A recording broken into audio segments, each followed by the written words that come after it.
Is that supposed to be on Christian? Well, you know, when now you're in front. Yeah. All right. I'm just going to take a step backwards. Hello, everybody. My name is Chelfe. I am a teacher, researcher, technical artist here at CADA Truemax. I also teach 3D at the University of Riga, and I am a miniature designer.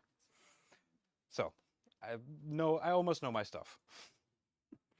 Today we're going to be animating. We're going to be animating a barrel that you guys have here. And you guys should send out the link with the file for the people online.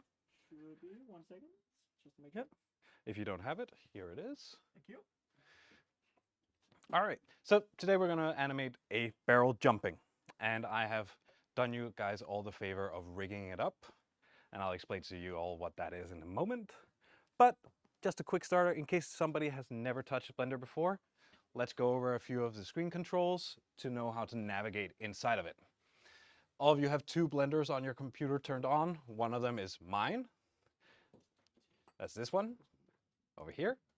And the other one is yours. And that is the file you can work around with as much as possible. Also, if you guys need help, you can just put up your hands and I can come over and try and assist you. Yeah, that is right. So yeah, to begin with, we need to learn how to navigate around 3D space inside Blender. We do this, oh, sorry, give me a second. There we go, now you can see what I'm doing. We do this by using our middle mouse button. You can see, holding down my middle mouse button, and then I can orbit around my scene. Orbiting is like just changing the camera angle to whatever it is. And we are going to use that for a lot of things. It's a great, wonderful function. If we hold down Shift, we can pan from side to side and make sure that, yeah, we can change our point of view, not just orbit around. It's really rather nice to be able to do that. And the last one is holding down Control and middle mouse button will allow us to zoom in and out smoothly. You can also zoom in and out with a scroll wheel, but that's like in steps. So if it's not getting quite where you want it to, then, let me just tell you that. Then that is, yeah, then use the Control middle mouse button. All right, so like I said before, this is our 3D space. This is our 3D area inside Blender. Out to the right on your screen, we have our outliner. We're going to be working a little bit with this, not a lot. And underneath it, we have our Properties tab. We might be coming in and touching this depending on what you want to do. All right, so we're going to animate, but we can't do a lot of deformation. We can't do a lot of animation on the barrel like this.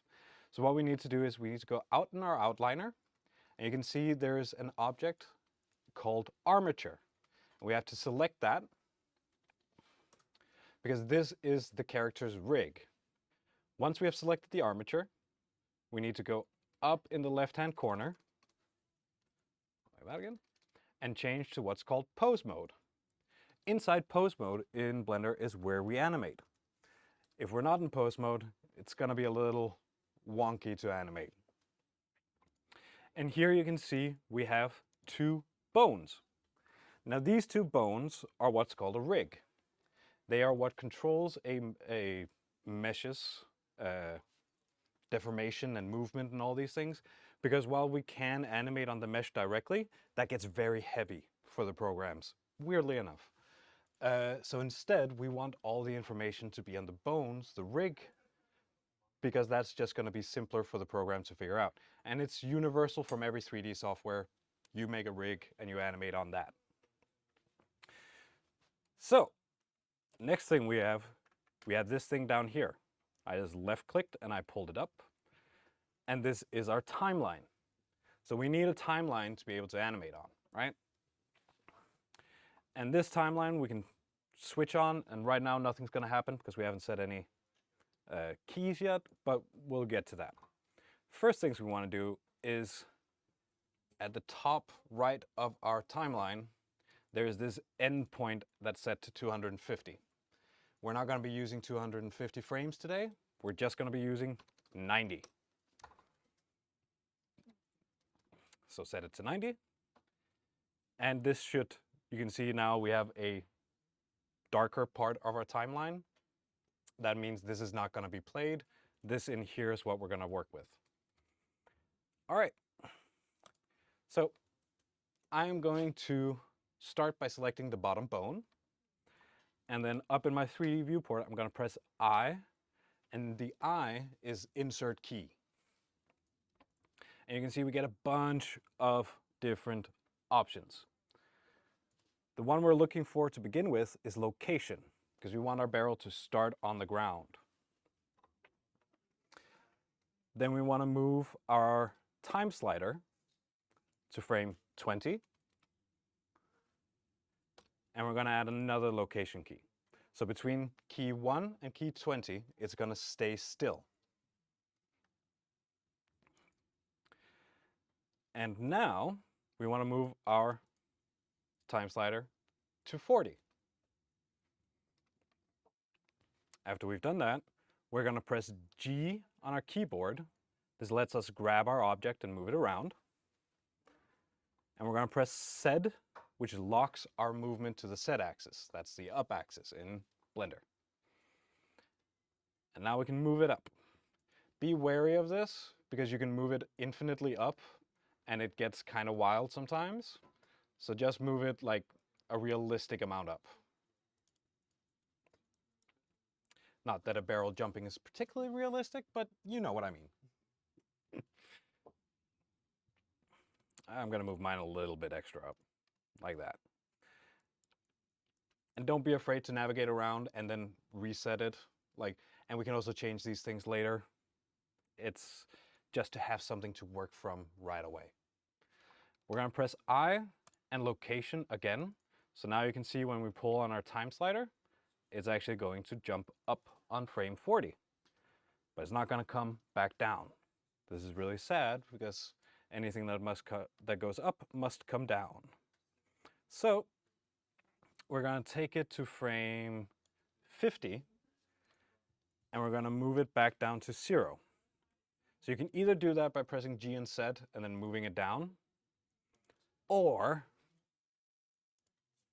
as soon as we're done moving, you'll get this little menu up here. If it's not up, then open it.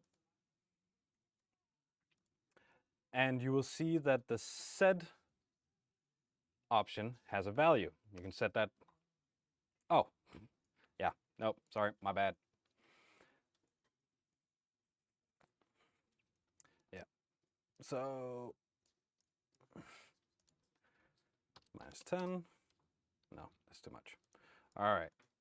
Sorry, I forgot I am not in Maya. Jesus.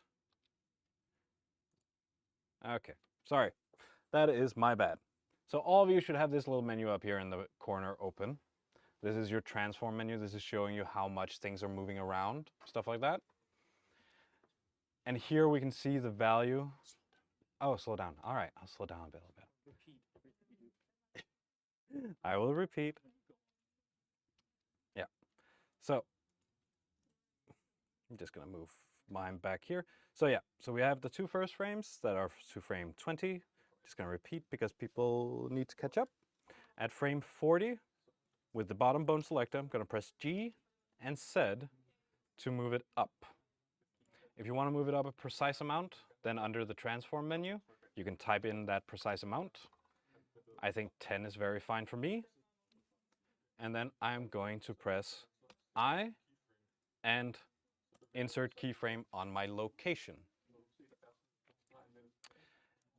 And then again at frame 50, I'm going to move my transform down to 0. And I'm going to insert a keyframe on location. So what happens now is when we pull our time slider, it jumps up and comes back down.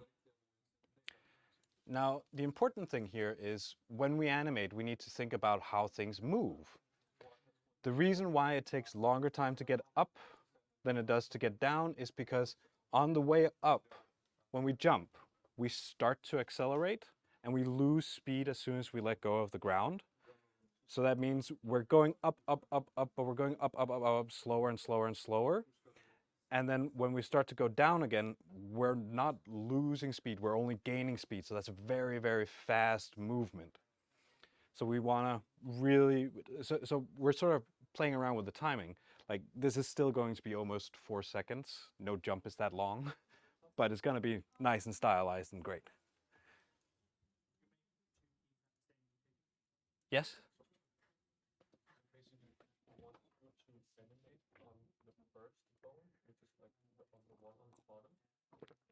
All right. How are people doing at home? They're doing great, no questions? Okay, great. Super locked in. Yeah. Well, I guess I can do the whole call to action thing. So yeah, everybody at home, where are you from? How are you doing? How did you find us? Do you like animation? What was your journey?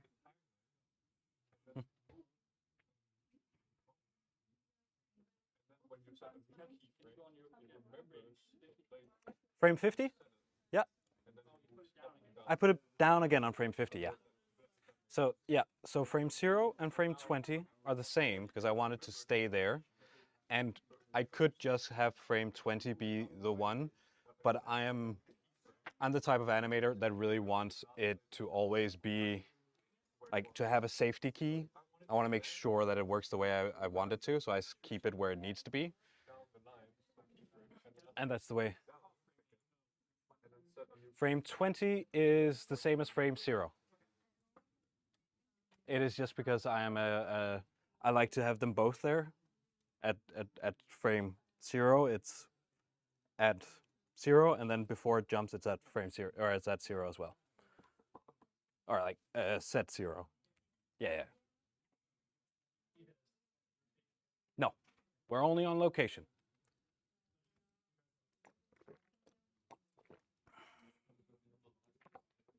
So yeah, so we have a slow up and a fast down, and then we have a landing. Now, this is all we need to do for our location, or for like our location animation, because this is the jump, this is the up and down, right? The next thing we need to do is we need to grab the top bone. And I'm just going to excuse it if I mix bone and joint. It's sort of interchangeable in the industry, and every software either calls it a bone or a joint. And I know so many softwares at this point that it's just the same word for me. So here we want, again, to set a key on frame 0 or frame 1. But this time we're not doing it on location. And that is because we cannot move this. So I press G for grab. It's not going to move around the way the other one is. We want to set a key on rotation because we want to rotate this. What this joint is going to do for us is it's going to give us what's called anticipation. So it's kind of hard when you jump, and you're welcome to get up and try it, to just not do anything and just go jump and not bend in anything. So when we have to animate, we need to make sure that it looks realistic. So we need to have anticipation, which is the wind up to the movement. So we're going to have our barrel bend together and then jump up like that. And for those of you who couldn't see me because of this, Mito, jump. And go further back so the other people can see. Yeah. So Mito's going to jump, and you can see he's going to bend forward and he's going to stretch up. So the first thing we're going to do is we're going to have it be right, and then we're going to move to frame 15. And at frame 15, I'm going to press R for rotate, and I'm going to lock mine to the x-axis, but do feel free to lock it to any axis you want to. And I'm going to rotate mine forward. I'm just going to change my view angle a little bit. I want a better look at this. RX for rotate. And you can see the whole barrel's deforming. It's stretching and it's squashing. So what I want to do is I want to find a natural place for it where it looks like it's folded in on itself, but not so that the geometry starts looking wonky. We don't want the geometry to mess up. So you can see here it's penetrating itself at a lot of different points, and we don't really want that. We want it to still be like have its own shape. So I'm gonna rotate mine just a little bit and see what works for you. You don't have to copy mine exactly. See what works for you. And then we're gonna press I and put a key on rotation. And now when we drag the time slider between these, we can see Blender gives us animation.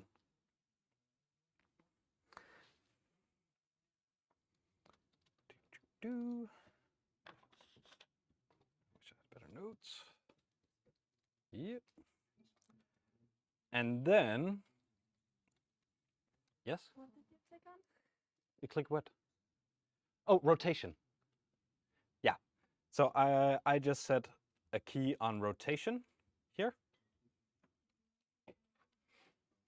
And the reason why we're doing, like, we're not just keying everything is because animation gets very heavy even with like a simple thing like this. So we want to make sure that we're only putting in as much information, as much data as the animation needs. Because if we add too much, our file's going to get very heavy, and honestly, it's going to get really messy later. We're going to get to that, don't worry. And it's going to be messy and hard to figure out. So we're just trying to keep it as simple as possible for our own understanding. All right. So now we have a barrel that prepares itself to jump, but then stays in the prepared position.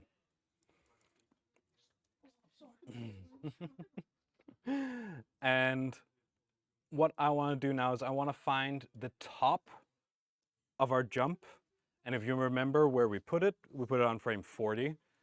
I want to go just 2 or 3 frames in front of it. And then I want to rotate it the other way. So, and I don't want to rotate it as extreme, because this is like where we have it scrunched up right now is our stomach. And the way we're going to rotate it now is going to be the back. And we can't rotate as far backwards as we can forward. So we're giving our barrel a front and a back. So I'm going to go a little in front of the top of our jump. And then I'm going to rotate it backwards like this. And I'm going to press I to set a rotation key. And as we can see now, when we play or when we pull our time slider, we now have a barrel that scrunches up and jumps. And now, as a final thing, we want to go to the same frame as our barrel lands back at 0. And we want to rotate it, actually, yeah, we do. We want to rotate it back to like no value or as straight as possible. It doesn't have to be completely straight. A little bit of differentiation in the animations actually going to make it more interesting to look at. So if it doesn't go completely back to 0, that's going to make the viewer more interested in the animation because it looks more real, more biological. Because no thing is going to have the same pose or precisely the same pose twice. There's always going to be a little bit of variation and difference in there. And we're going to put a key there. So now we have stretch and land. Let's see here. And at frame 55, we want him to scrunch back up. So now he's landing. Now the barrel's landing. We want it to scrunch back up like it did in the first place, because now it's going down, landing hard, and it's using its knees to like take off for the fall or for the landing, because landings are hard, they hurt, right? And this needs to be a very fast movement because it is the landing. And then we can pull this a little bit further. I'd say we're 55, so yeah, let's give it to 70 and have it go back up so that it's like, oh, this landing was really hard. This actually hurts my knees. And that's sort of what we want to do with this slow pickup or slow stretch back up. All right. So that is all of our keys.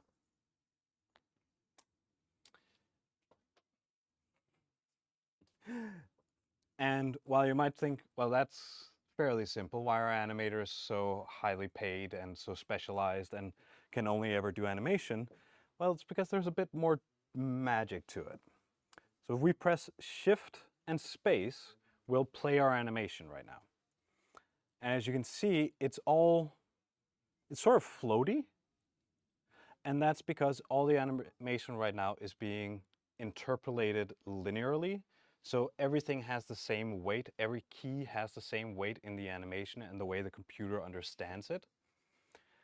And what we need to do is we need to start weighing the animations. We need to start having the animations last a bit longer, the keys last a bit longer, have more effect before they just seamlessly blend into the next one. And that's going to make our animation look a lot more alive. So, remember where we changed our 3D area to pose mode? We're going to go down to our timeline at sort of the same area, and next to it, there'll be a clock. I mean, it seems like there's a little bit of delay here.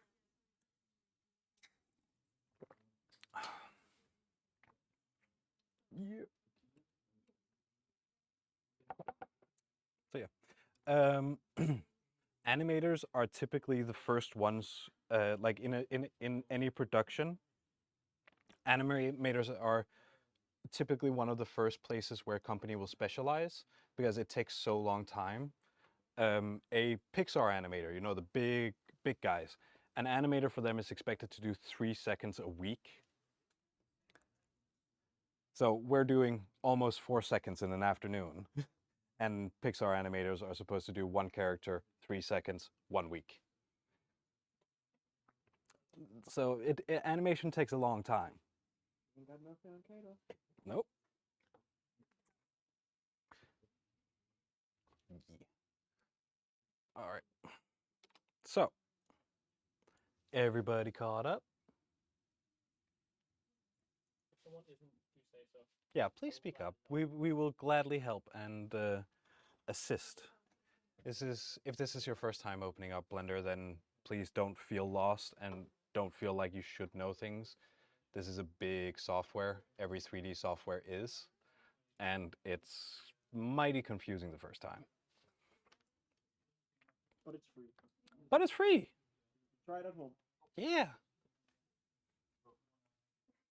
So yeah. Yep, yep, yep, yep, yep, yep, yep, yep, yep, yep. All right. Yeah. Just gonna double check mine. Yeah, it looks about right. Yeah, so just a little bit of extra information. If you think your timing's a little bit off, like if you think the keys should be set differently, down on your time slider, you can pick a key and then left click and drag it, and you can just move it around so that it fits to what you think it should be instead. I know I will later because like this is an iterative process. We will continue on working, moving things around until things look right. It doesn't need to be perfect the first time. It needs to be perfect the 70th time, the 600th time. All right. Okay. So I want to get out of my time slider, out of my time slider bar. So I'm going to click on this clock and I'm going to find what's called the graph editor. I'm just going to leave that up for you. And this will look a lot different. It's still technically our time slider, but what we have now are graphs. So these are showing the way our animation is interpolating between each other. And we can switch between our bones, and you can see these are the different animation curves that we have for them. And we need to change these so that our animation seems more alive. And the first thing we're going to change is we're going to switch the bottom bone. We're going to mess around with the curves of its location. So we're going to click on the bottom bone and its curves should show up. You're welcome to make the curve slider here a bit bigger if you want to. So, and just one final thing before we start messing with our curves. Out here in the left side of our graph editor, there's this little outliner, the same as the other one, where we can see we have bone. This is our bottom bone. We want to open this up, and we know we only have animation on one axis on our bone, so we want to turn off the other ones. Now we animated on the Z axis, but for the graph editor, that's the Y axis. So we can click on those eyeballs next to the X and the Z axis to hide them, so they won't be there. We can't mess around with them because we don't want to mess around with them. We're only moving upwards. We're not moving backwards or forwards or from left to right. So now we only have our Y-axis, and we have our keys in here. They're a little bit hard to see because they're black on a dark gray background, but we have our 3 keys of our jump, and we can left click on them, and now suddenly you can see here we have these handles, and when we play with the handles, they will, or when we wiggle the handles, they will change the curve. So if I take my time slider here, you can see when I'm moving this around, the barrel actually moves because I'm telling it the curve between the 2 keys we've put needs to be understood in a different way. So, can I just comment on something? yeah. When it comes to animation, so I really like animation. Like pretty much that's all I do, because I really want to do animation in games and such. But as an animator, you spend a lot of time inside of that like graph editor thing that you're sitting in now with the lines, and you pretty much like you just sit and try to analyze these lines, which is quite an interesting process to make the animation look good, because it's like you can get to a certain point of good animation by looking at whatever you've done, but when it comes to the like making it look really clean, you just sit and like tweak on these small lines and such to make it feel good and stuff. So Yeah. animators are really used to looking at these, just so people know. Yeah. And it's super complicated the first time you open it up, but it gets easier and easier the more you play with it. And it becomes really fun to play with. Yeah. So yeah. All right. So we can grab these handles here and we can start moving them around. We can change the way our animation is interpolated or converted by the program. But as you can see, the handle moves with itself. Like when we move one, the other one moves with it as well. We want to be able to move these freely, independently of each other. So with the key selected, you can see I have it highlighted. I'm going to right click, and then I'm going to go down to what's called handle type, and I'm going to find the one called free. This allows me to grab, oh, did not want to do that. This allows me to grab one handle and move it completely independent of the other one. And let me see my note. Yep. The first thing I want to do is I want to take the back end, you know, when we've been at the top of our jump and it's going to start falling down. I want to take that and I want to stretch it out so this becomes like a really fast, a really steep curve, a really steep hill.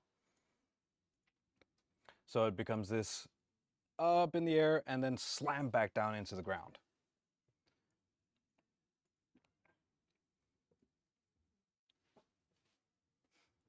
Oh, numpad, comma. No, numpad, comma. This comma. Yeah. All right, because what this does is it creates this really quick and really hard slam into the ground. And it'll give the reaction to our movement, the crunching together, it'll give that more weight. Yeah?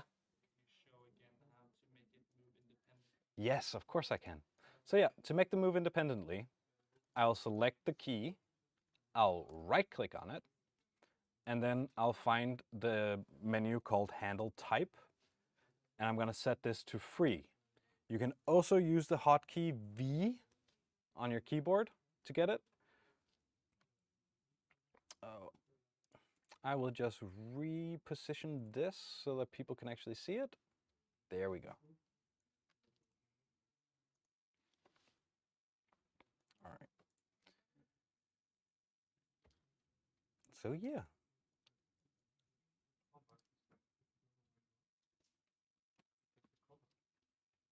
Yep. And then I want to take the front end of it, and I also want to stretch that out. But I don't want this to be as steep. Like this one has to be less steep than the first one, so that we get this round hill on top. And this is a little bit stylized, it's not realistic, but this means that our barrel gets some hang time at the top of the jump, and it's like Warner Brothers cartoons, Wile E. Coyotes flying in the air, stuff like that. And I just think that looks neat.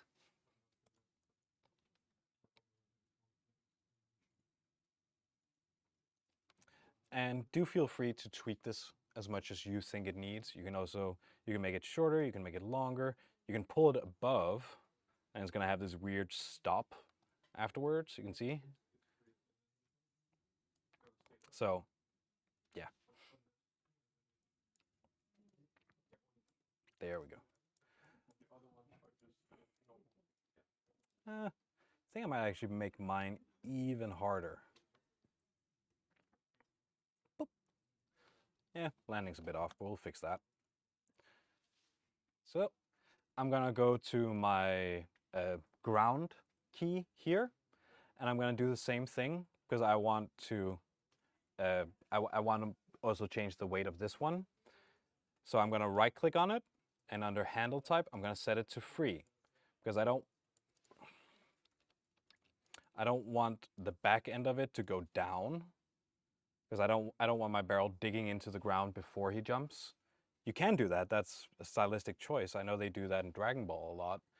So it's definitely an option. It's just not, it's not my plan. And then here, I'm actually gonna take its handle and I'm gonna turn it so that we have a 90-degree angle. So again, it becomes this really quick burst of speed up, and then the further up it gets, it loses more and more momentum, it loses more and more speed.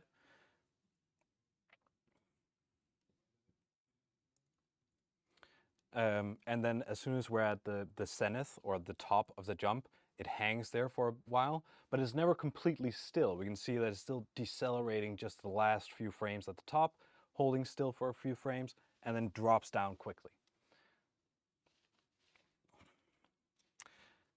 And yeah, I think that is pretty good where we are right now.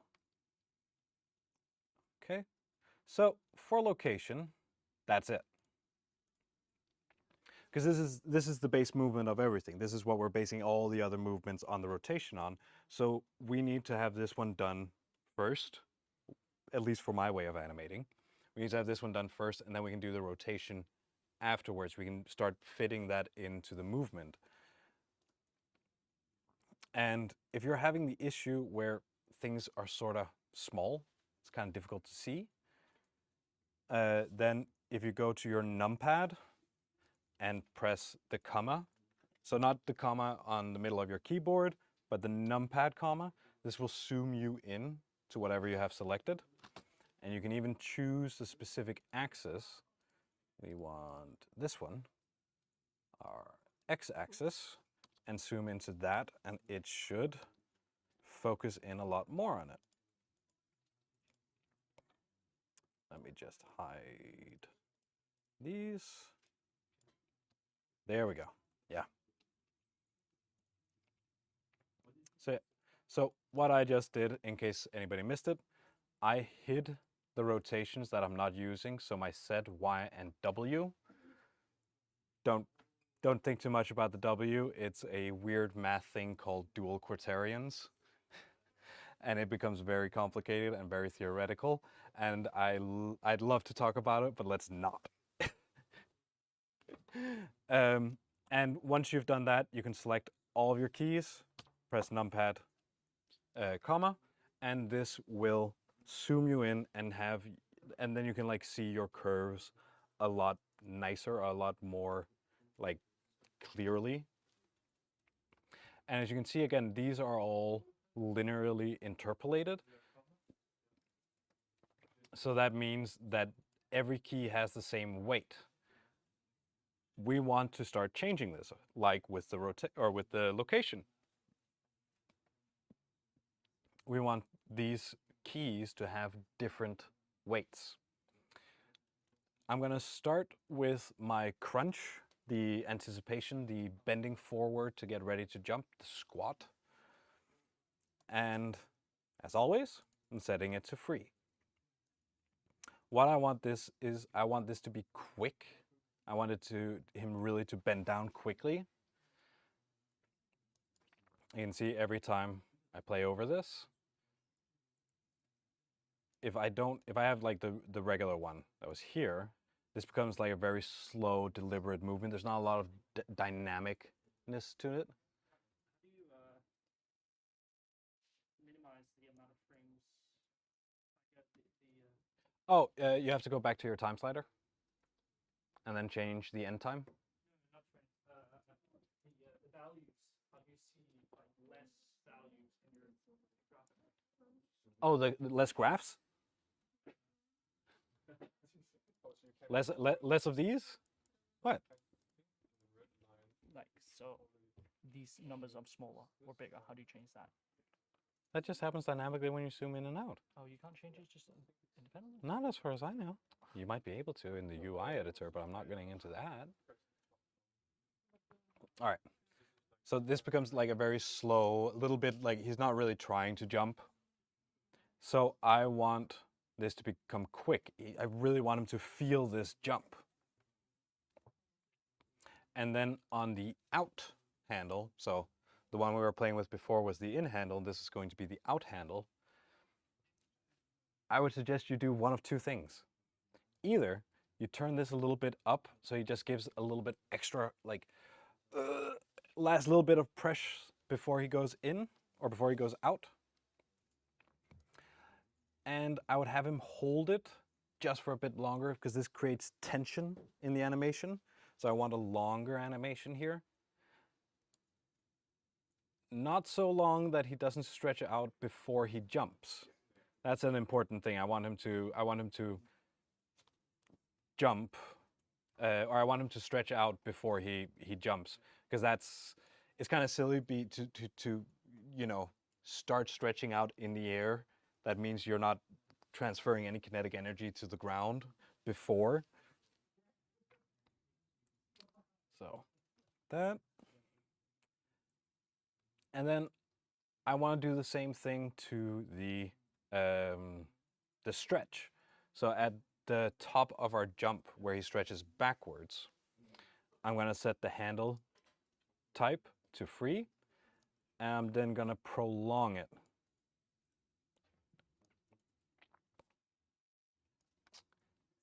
Yeah. And this does take a little bit of tweaking to get right. Like, just sit with it, move it a wee bit one side, wee bit the other side, see if it looks right. And you can always go back to the previous key and then see if like, oh, if you tweak this a little bit more, pull it a little longer, let it fly for a little bit longer, then see if that looks better.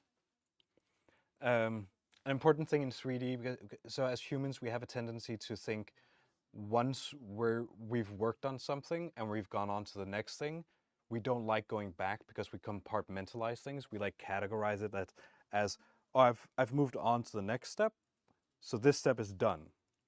And we don't like going back. And that's it. When you're working with 3D, you really need to fight that. You always need to go back. You need to go back and tweak things, make sure that the changes you just made and the changes you made before, they work together to give the final result. And with animation, that is just even more true. So even though you've gone from the first key to the second key, you gotta work on it, go back and forth, make sure they play together, make sure everything looks great. Yeah. Yeah, I want to pull this a little bit further. I want this to be like a little bit of a square down here. And whoop, down. Yeah, that looks about right. Maybe give him a little bit extra at the top, like he's really trying to stretch out and stay in the air for as long as possible. He wants to stay up there. He doesn't want to come back down. He just wishes he could fly. No, I know it's not physically possible.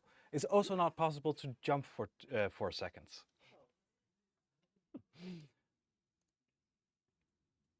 So I'm gonna ignore the middle key here just for now, because it's more of a helper key. It's to make sure that everything sort of looks right. And I'm gonna go to our landing, our reaction to the landing instead. And I'm gonna turn that one to the free type, as always. And then I'm gonna see, yeah, I want it to be a little bit faster. Do I want it to be that fast? Boop. There we go.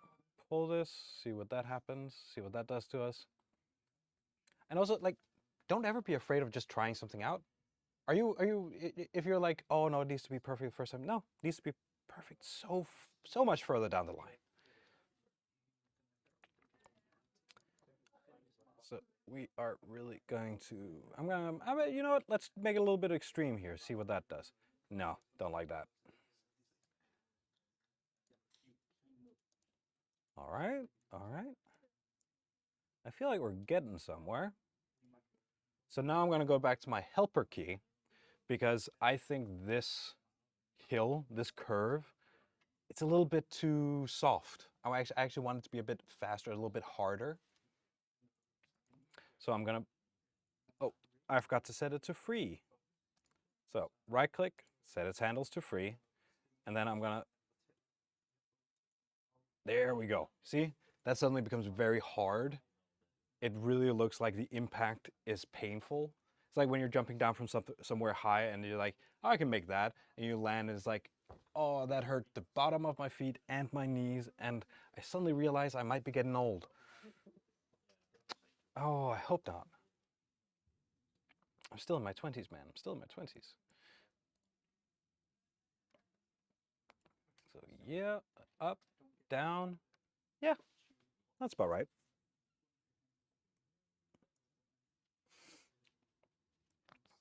All right. So I think, let's see, let's play our animation. Let's look at it a bit. Does it look right? I feel like there's a little bit off um, on my stretch rotation.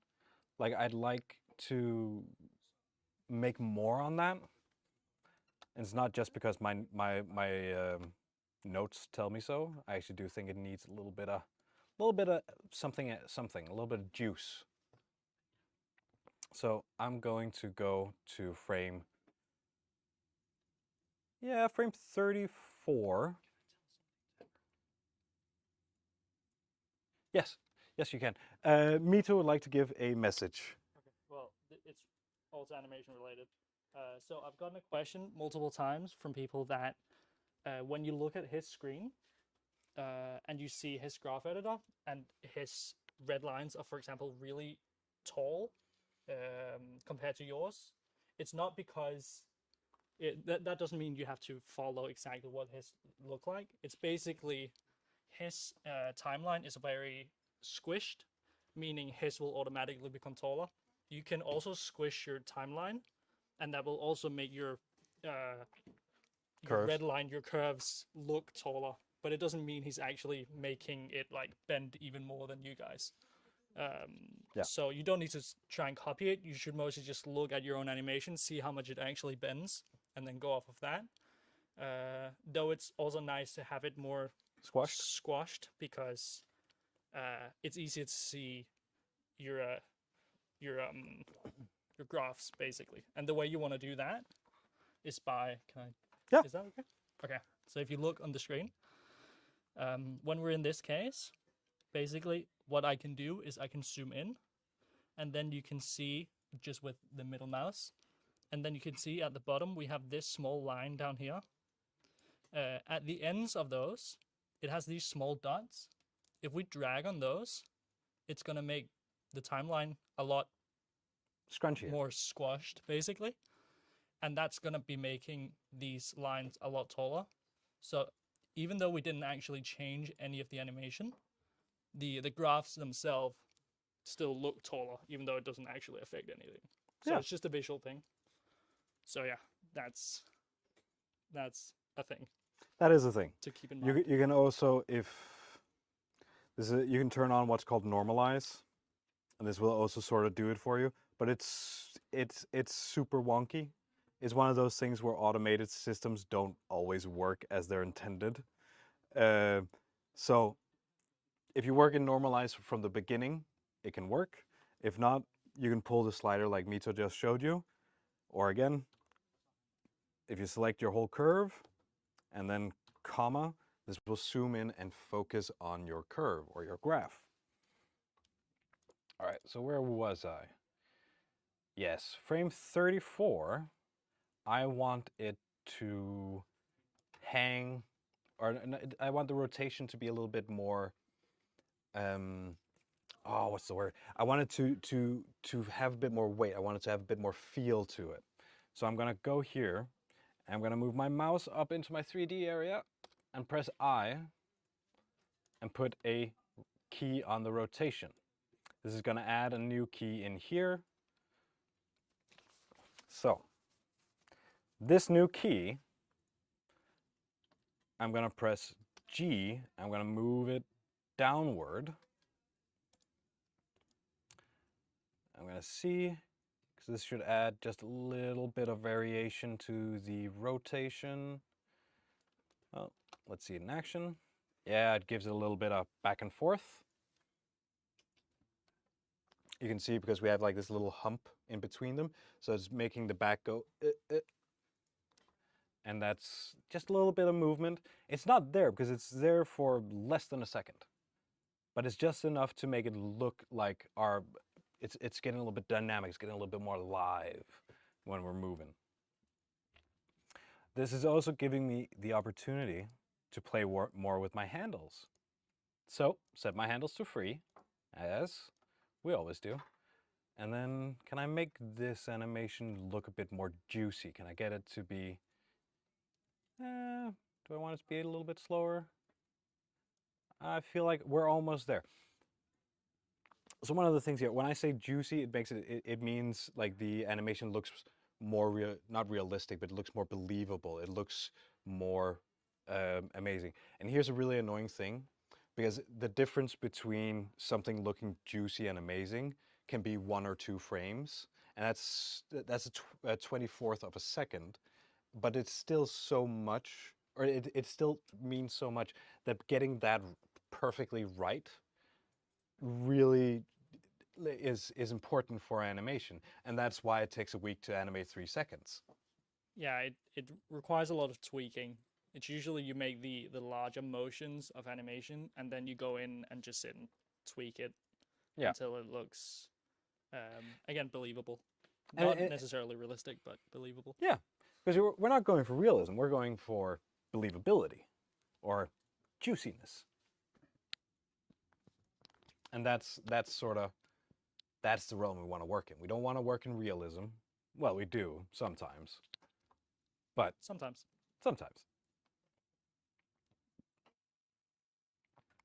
All right.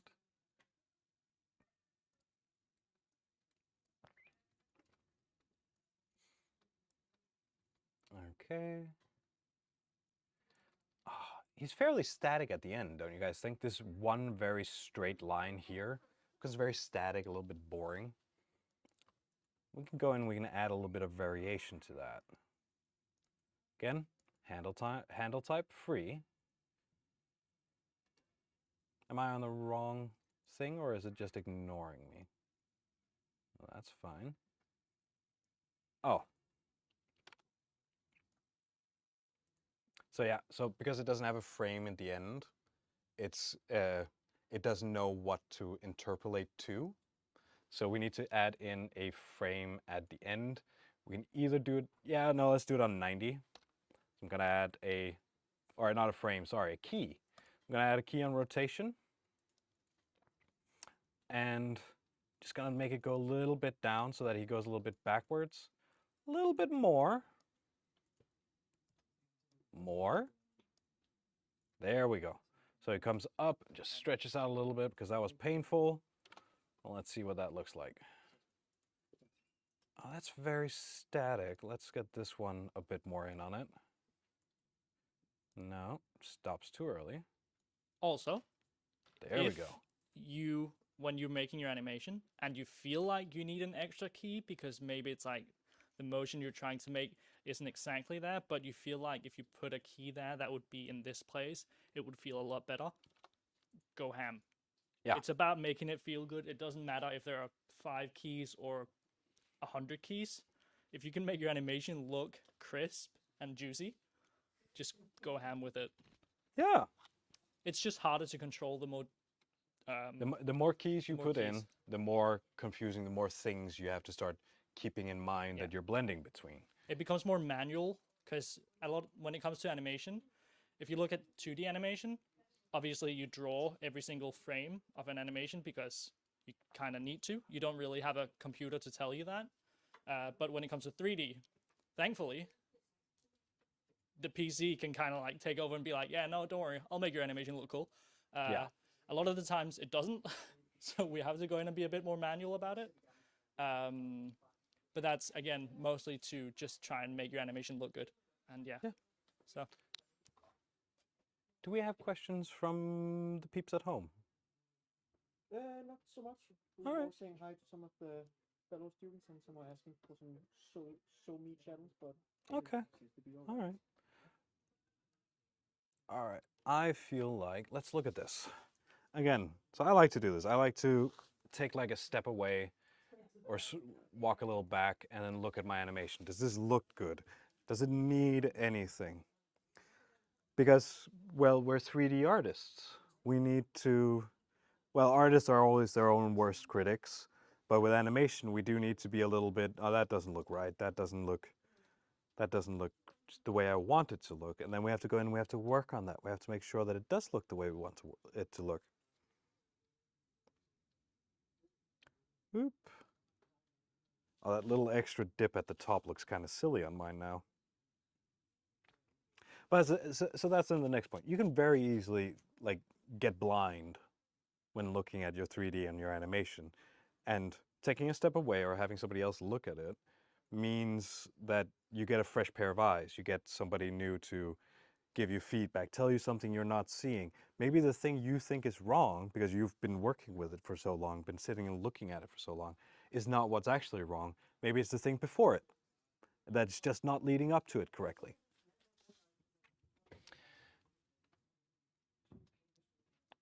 And I think that's actually what's happening here. So I think the crunch is not working right now. So I'm gonna give myself an extra rotation key. I'm gonna move that up a little bit so we get like a more, this is gonna become more square. Let's see what that looks like. Oh yeah, look at that. It looks like a spring being pushed together and then quick release.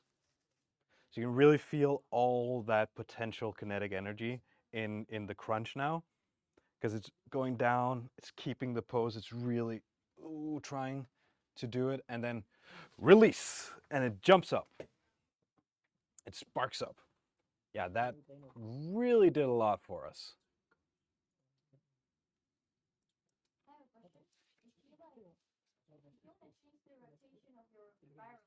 Perhaps like when it's on the top, I did it way too like it moves way too much. Like if it was trying to jump off again. Oh yeah, yes, of course. So if we grab our keys here And we can move them up or down as well. So moving them from side to side is moving them in the time, right? But if you move them up, then moving them up is actually the value of that rotation. So if I do like this, you'll see that suddenly it's going to bend forward. Oh, I think we were there. So all of you should have this blue line going through your graph editor. This blue, and when I say the blue line, I don't mean the time pin. I mean this one, the horizontal one. That is 0. That is the value of 0 in your world. So if you take your keys and move them up and down in your graph editor, that is the value like below 0 and above 0. And you can tweak this, and you can drag a selection box over multiple things and tweak them all so that you get the result that you want, the desired result. So it is absolutely possible. Your keys are not set in stone.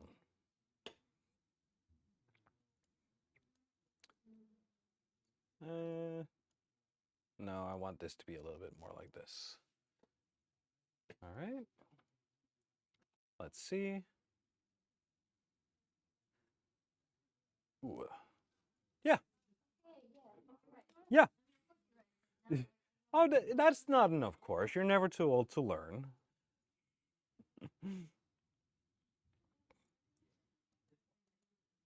All right. So let's see. So I've changed my timing now because I had to show that. So I need to make this just a little bit more. Oh, Nico then.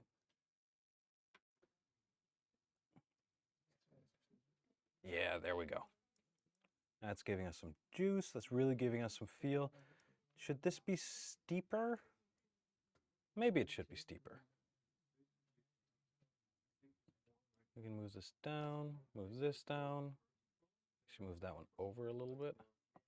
There we go. What if he holds the pose a little bit longer?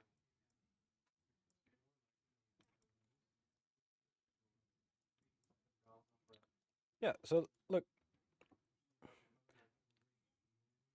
when you guys are learning, please give yourself the opportunity to just mess about and find out. Move things around. I just moved all my back end rotations 5 frames to the right, and now everything's out of sync. But I thought maybe it will do something that was like nice for it. It didn't. So I can always control set it to get it back to where it needs to be. There we go. We're very much like 2D'd because we're only with our rotation, we're only animating on our x-axis. So what if we actually give it a little bit of variation? So here's my y-axis. You can see it does have a little bit on it where it like rotates to one side or another because I wasn't careful when I was animating, but sometimes that's not a bad thing.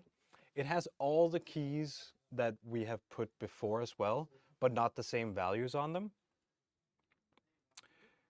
So here, after it lands and like crunches down, I think I want to turn it like so he's turning to the side, that one side is a little bit weaker, a little bit stronger than the other one. So I can lift the key up here so that our rotation gets a 2 or a 3D element, that we're not just animating in 2 axes. And this is going to give it more, I want to say personality, but it's going to make it more human, that it's not completely symmetrical. And its movements aren't, because movements aren't symmetrical.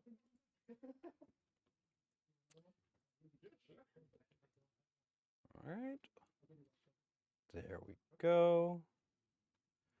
And then let's play it. Let's see what it looks like. That was good from that side. It looks good from that side. It looks like it hurts its midriff, its stomach. There we go.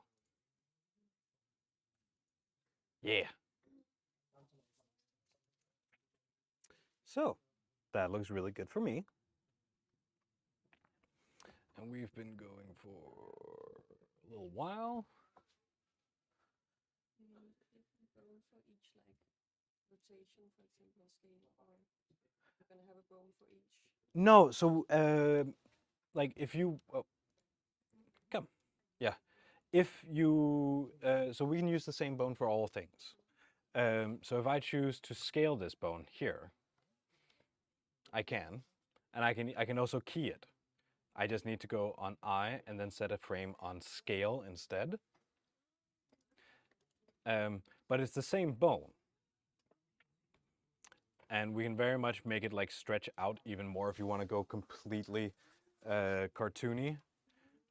So if we go to the top of our joint here, I'm going to go down.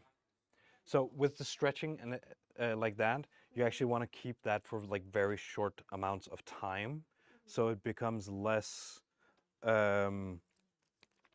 it's not as much movement and deformation. What it actually becomes is motion blur. Something becomes too fast for the eye to follow it, and they are called smear frames. So if we take ours here, so I'm gonna go to frame 40 at the top, and I'm gonna set a key on my scale, and then it's gonna start going down. If what I do at the same time is I scale it on the Z axis, then it's going to look like the top is actually staying in place so that the bottom starts falling before the top does. I can put a scale there. And then I need it, because this needs to be a really quick movement. I need to look at my scale. It is this one. It's up here. I'm going to hide everything else, but just this one. Because it's really not a lot. And I even think this might be too many frames. So what I want to do is I want to, as soon as it starts dropping down, I need it to go back down to its original scale. And because I was silly and didn't record the scale, I'm going to go back. I'm going to select the scale key we put here on frame 40. I'm going to press Control C to copy it.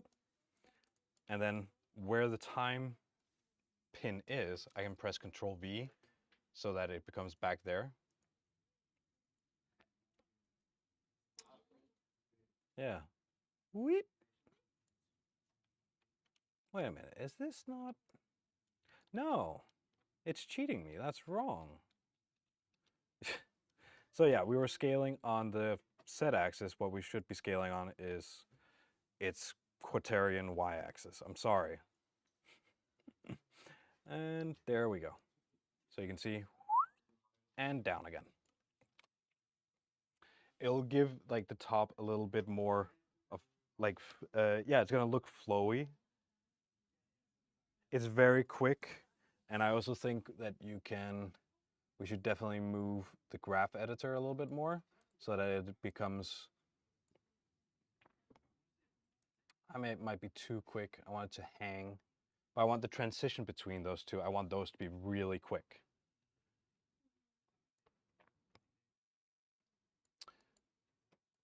So yeah, I'm just reframing this. That becomes too fast.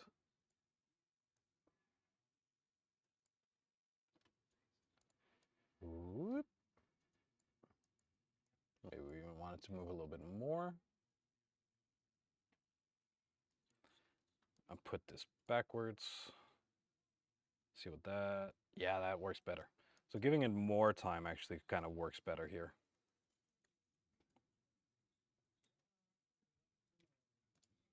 It's not completely there, but it is definitely working better. That's too far back. Yeah, so this is extra material. This is, I've practiced a bunch of things, but now you're putting me on the spot. All right, so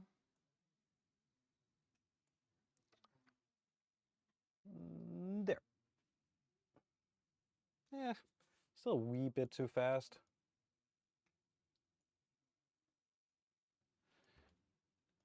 But that's then becoming the thing where I need to check every single frame. I need to check which one looks right. Maybe the whole thing actually needs to move further in front so that it's not... Nope.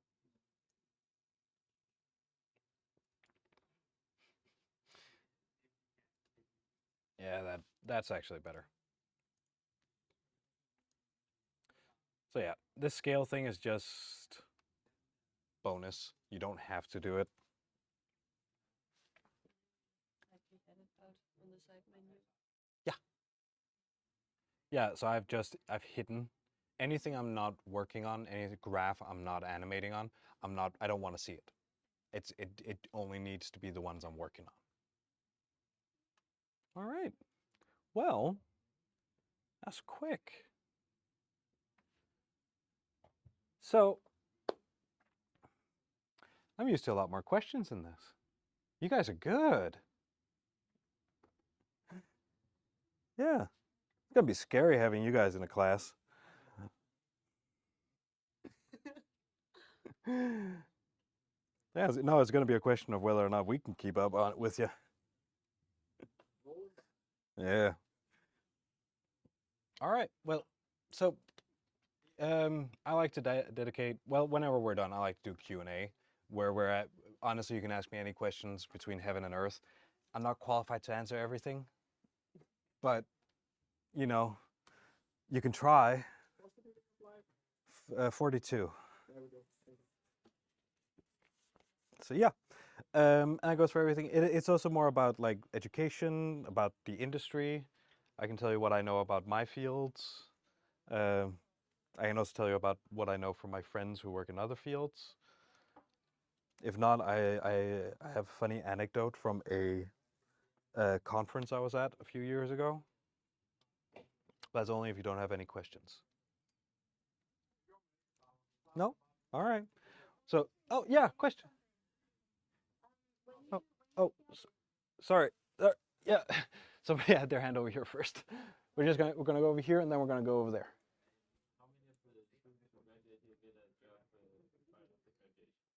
Right after graduation, well, normally a lot of the time what we see is people get into their internship in the final semester, and what happens afterwards is those internships will hire people. Because that's a really good way, because the companies aren't taking a risk on you. They already know what you're capable of. As well as there's a like onboarding period for most companies where you're not expected to do anything for the first 6 months because you're just learning everything. You're learning the pipeline, you're learning how they work, what their file structure is, and all these things. But if you've already done that as an intern, they can hire you as a worker right away. Then they're not paying 6 months salary for somebody who is effectively not working. So quite a lot, I'd say. Also, you get a lot of connections throughout the semesters. Like you start to talk to a lot of people. Also, like on social media, that you start connecting with like people from the industry and stuff. Yeah, So it builds up, yeah, a lot. We, like I personally as a teacher, is if I know a student is looking for work or a friend is looking for work, I'm on LinkedIn every day anyway, because it's fun. It's not, but you get my drift. So I'm constantly just sending out, oh, there's this job open, you would be a good fit. There's this job open, you would be a fit, so on and so forth. And most of the teachers do that. If we hear anything, well, we make sure that our students know it. Because we're a small school, we have the luxury of actually caring about our students and taking care of them on like a more customized level. It's not just, oh, hello class, here's a job for animation. It's more, well, I know you like animation. I know you like sculpting. I'm not going to send a sculpting job to the animator. I would if they asked me, but I'm going to send them an animation job. I'm going to send the sculptor a sculpting job. And all the teachers have connections. That we all have been in the industry or worked in the industry or still work in the industry one way or another. And we pull on those to make sure that people get out and people get the right people to meet. So, as well as there's every first Friday of every month, there's this thing called Animation Bar for the film industry in Denmark, or like the animation film industry. They will meet and they'll sit and drink, and we tell our students to go there. you don't have to drink. In case there's no requirement to drink at all. I don't drink. Mito doesn't drink. So, but you can still go there and have a wonderful time talking to people, making connections, meeting new people. And the great thing about VFX, 3D, all these things is you love the same things. It's so easy to talk to these people because they love 3D, you love 3D. It's just going to work. It's not like if you like football. Well, if you don't like the same football team as somebody else at the bar, you and him are not going to be friends. No, this is I like 3D, you like 3D. Great. Yeah. All right, there was a question over there. Oh, okay. I got a question from YouTube asking, did you sleep well tonight? Actually, no, I had my daughter's feet in my face all day or all night. So, I'd also like to say, before I started at the school, my initial thought of it would be that, all right, so I'm gonna be on this school, and then I'm just gonna do all these things, and then afterwards I'm just gonna like get a job, but I'm gonna have like absolutely no idea what's happening in the industry until I'm here, and I realized how involved we also get as students into the world of 3D and people doing 3D and stuff. Like I'm sitting on the sideline at home talking to like people from Riot Games and stuff because they're like giving me feedback on all the things that I do, which is like a really cool experience that you actually get to have these conversations with people high up in the industry, right? And you just meet so many cool people throughout your yeah. like education and your journey to become a 3D artist that it's it becomes easier to like get into that world and as well as start a like life us as teachers and as workers and stuff like that, we're not just because we're teachers. It's not the those who can't teach. No, this was my goal. I want to be a teacher. I like teaching. I've been teaching since I was 13 years old. This is what I like doing. But I'm still like just this Monday, I got sent out to a company who wanted to talk about a piece of new technology, and we are we are actually kind of in the forefront of that. So they wanted to hear what are our experiences, what do they think, or what do we think they should do with their production to get to the cutting edge. Could this speed everything they're doing up? Could this help them in one way or another? Or is this just media hype about some new piece of software? So we do actually actively assist the industry out there. Is there like anyone as students here like having jobs that kind of like relate to the education while studying here? Yeah, so yes, but it's a bit of a difficult one to answer because I don't know how much of it I'm allowed to say. I do know we have a student right now who works on special effects for music videos. He's on his third semester. And we would definitely say go for it. If you find a job opening like that, go for it. You should definitely do it. And we even, so that student was out on set shooting things and making sure that they had all the lighting reference and stuff like that. And we will facilitate that. As in, we lent him cameras. We allowed him to have those days off so that he wouldn't get, what is it called in English? Truancy? Absence. Absence, yeah. So he wouldn't get absence in those days because that is valuable experience. And he will bring that back. And like students teaching students, like in the industry, people are teaching each other. We're not sitting here hiding all my secrets because I know the best. And if I teach you guys that, I won't be able to get a job. No, no. The more we share our knowledge, the better. So him going out and doing that, coming back and then showing us how they decide to do it, amazing, lovely. And it does definitely happen. We've also had, so when I went here, one of my classmates was working for an architectural firm and doing all their 3D models. So yeah, our students always either find something in the industry as a student job, or they will do something on the side. They'll do a little collaboration with somebody online. They'll do their own personal projects. Like it's not all schoolwork. You should also you should also be doing this for fun. And that's really hard because I remember being a student, it's like after the first 2 years, like, oh, not gonna do this for fun. And as soon as I was done, it's like, I want time to do my own things.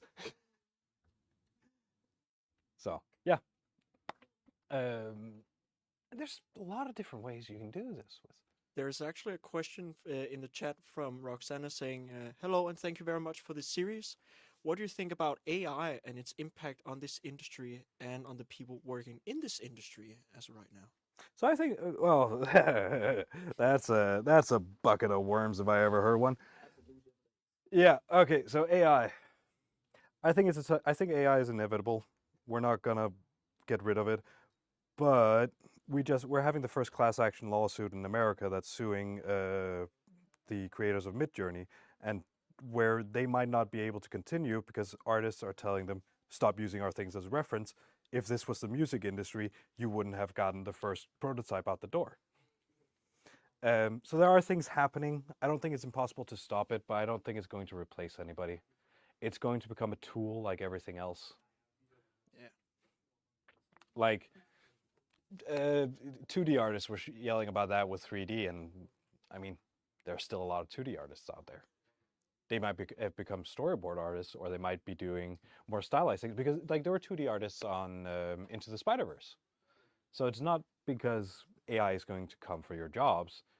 The models AI make are absolutely trash. They cannot be used, and they won't be usable within the next 10 years.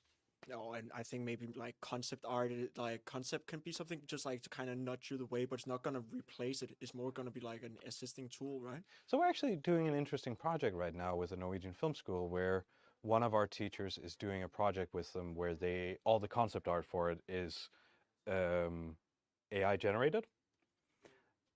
And what's interesting about it is you need to shift okay, so 3D in the past has very much been a craft. It's been somebody hands you a piece of paper, you make what's on that piece of paper, or like the drawing or the artwork or the ground plan, floor plan, stuff like that. With the emergence of AI becoming such a big thing, we're a lot more seeing, here's a half blurry picture of a robot, make that. And you're looking at it, it's like, there's no definition in this. I don't know what this looks like. So 3D artists start to have to think of like designers. We have to start being able to fill in the blanks that weren't there before, but are suddenly there now.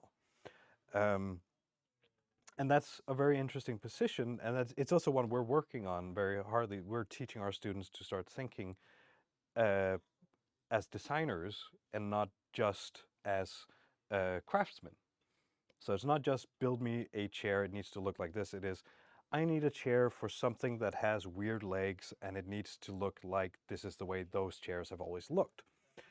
And our students were like, well, I know what a chair is, but I need to think about all the other things. I need to design that. How does that make sense? And that's a really important skill that we believe our students should have. So even with the emergence of AI and our glorious robot overlords,